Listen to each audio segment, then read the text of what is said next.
31 வரையிலும் பார்த்துருக்கிறோம். ஒரு 11 இன்றைக்கு 32 2லிருந்து 35 வரலாம் இன்னைக்கு பார்க்க இருக்கிறோம். எபிரேயர் 11 வசனம் 32.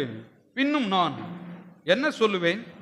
கிதியோன், பாராக், சிம்சோன், எப்தா, தாவீது, சாமுவேல் என்பவர்களையும் தீர்க்கதரிசிகளையும் குறித்து நான் விவரம் சொல்ல வேண்டுமானால் காலம் போதாதே. விசுவாசத்தினாலே அவர்கள் ராஜ்யங்களை ஜெயித்தார்கள், நீதியை நடப்பித்தார்கள், வாக்குத்தத்தங்களை பெற்றார்கள், சிங்கங்களின் வாய்களை அடைத்தார்கள், அக்கினியின் உக்கரத்தை அவித்தார்கள், பட்டய கருக்குக்கு தப்பினார்கள், பலவீனத்தில் பலன் கொண்டார்கள், யுத்தத்தில் வல்லவர்களானார்கள், அந்நியருடைய சேனைகளை முறியடித்தார்கள், ஸ்திரீகள் சாக கொடுத்த தங்களுடையவர்களை உயிரோடு எழுந்திருக்க பெற்றார்கள். போதும். இந்த எபிரேயர் 11 ஆபிரகாம் இயேசுவை தேவனை அறிவதற்கு முன்பாக எப்படி இருந்தான், அதன் பின்னாடி எப்படி மாறினான்றதெல்லாம் பார்த்தோம். இப்ப இந்த கிதியோன் என்றவன் ஒரு பயந்தாங்கோலி, ஒரு திறமை இல்லாதவன் அப்படின்னு சொல்லலாம்.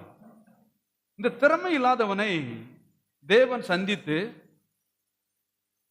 அவனை எப்படி மாற்றி பாருங்க. ஃபர்ஸ்ட் நேஷனல் சொல்றாரு, தேசங்களை, தேசத்தின் ராஜ்யங்களை எப்படி ஜெயித்தார்கள் அப்படின்றத பத்தி பேசுறாரு.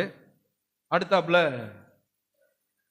பர்சனலா சொல்றாரு, தேவன் அவனுக்குள்ள வந்த உடனே எப்படி அக்கினியின் அந்த உக்கிரத்தை எப்படி அந்த விசுவாசத்தை கொண்டு அவிழ்த்து போட்டார்கள், சிங்கத்தின் வாய்கள் எப்படி கட்டினார்கள், அதெல்லாம் கொடுத்து வேதம் ரொம்ப விவரமா இங்க போதிக்குது. அது மாதிரி இங்க வரும்போது ஒன்றும் தெரியாது வரலாம். இங்க இத்தனை வருஷம் வந்தும் நம்ம அதே மாதிரி தான் இருக்கிறோங்க அப்படின்னு சொன்னா உள்ள போய் என்ன பண்ணல, சேர வேண்டிய எசன்ஸ் என்ன பண்ணல, சேரல. அதனால தான் நம்ம இப்படியே இருக்கிறோங்க. ரொம்ப பெரிய கஷ்டம் இதெல்லாம். ஒரு மனிதனுக்கு 24 மணி நேரத்தில் 1 மணி நேரமாவது தான் வாழணும், ஜெயிக்கணும் அப்படின்ற ஒரு எண்ணங்கள் என்ன பண்ணோம், கட்டாயமா வரணும். ஒரு நாளைக்கு ஒரு மனிதனுக்கு எத்தனையோ ஆயிரம் எண்ணங்கள் வருதான்.